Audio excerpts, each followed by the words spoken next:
అసత్య ప్రచారాలు చేస్తూ తమ ఉనికిని కాపాడుకోవాలనే ప్రయత్నంలో అబాసపాలవుతున్నారని తిరుపతి నగర డిప్యూటీ మేయర్ మునికృష్ణ విలేకరుల సమావేశంలో పేర్కొన్నారు. తిరుపతిలో శుక్రవారం జరిగిన వైసీపీ సభలో పెద్ద రామచంద్రారెడ్డి మరియు కరుణాకర్ రెడ్డి టీడీపీ పార్టీపై దుష్ప్రచారం చేస్తూ సీఎం చంద్రబాబు నాయుడు ఇచ్చిన హామీలను నెరవేర్చలేదంటూ టీడీపీ పార్టీపై ఆరోపణలు చేశారని తెలిపారు.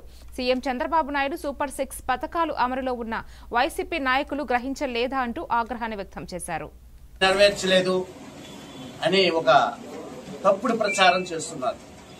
నిన్న కూడా తిరుపతిలో మాజీ మంత్రి పెద్దిరెడ్డి రామచంద్రారెడ్డి కావచ్చు, అలాగే మాజీ ఎమ్మెల్యే తిరుపతి కరుణాకర్ రెడ్డి కావచ్చు, వీళ్ళందరూ కూడా ఏమీ చేయలేదు, చంద్రబాబు నాయుడు గారు మోసం చేసేస్తున్నారు, ప్రజల్ని ఏదో చేసేస్తున్నారు అని చెప్పి మోసం చేస్తున్నారు. చంద్రబాబు నేను పెద్దిరెడ్డి రామచంద్రారెడ్డి గారికి కరుణాకర్ రెడ్డికి ఒకటి ప్రశ్న, ఈ జిల్లాలో మీరు ప్రజలకు ఉపయోగపడే పని ఒక్కటి చేశారా? పెద్దిరెడ్డి గారు మీరు ముఖ్యమంత్రి తర్వాత, ఆ రోజు ముఖ్యమంత్రి తర్వాత మీరే ముఖ్యమంత్రి మారి వ్యవహరించారు.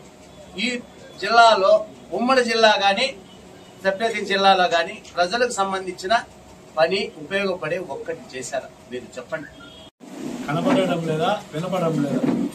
ఒక్కసారి మీరు చూసినట్లయితే ఎన్డీఏ కూటమి సంవత్సర కాలం పరిపాలనలో ఏవైతే హామీలు చెప్పారో ఆ హామీలన్నీ కూడా 70% పూర్తి చేయడం జరిగింది. మీ అందరికి కూడా తెలుసు.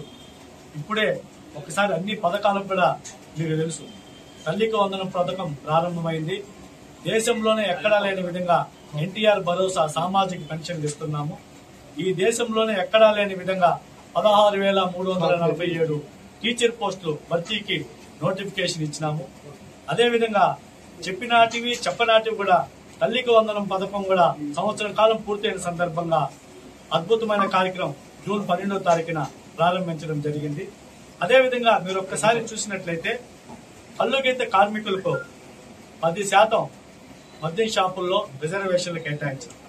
అదేవిధంగా మత్స్యకారుల సేవలో ఏడాదికి 20,000 రూపాయలు వేట నిషేధ సమయంలో వారికి ప్రభుత్వం సహాయం చేస్తా ఉంది. అదేవిధంగా